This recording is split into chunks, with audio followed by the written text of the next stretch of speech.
Baba Farid, also known as Sheikh Farid or Fariduddin Gunshakar, was a 13th century Sufi mystic, poet, and preacher from the Punjab region of present-day Pakistan. He is revered by Muslims, Hindus, and Sikhs alike, and is considered one of the most important figures in the history of Sufism in South Asia. Here are some key facts about Baba Farid. Birth, born in 1173 in Kothul, near Multan.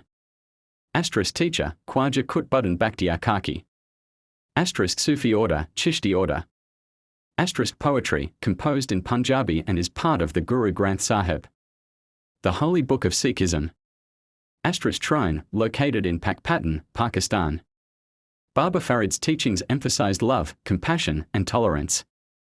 He is known for his simple lifestyle and his devotion to God.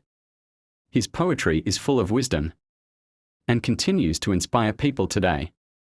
Talib Dua. Muhammad Asghar Naqshbandi Mujdadi.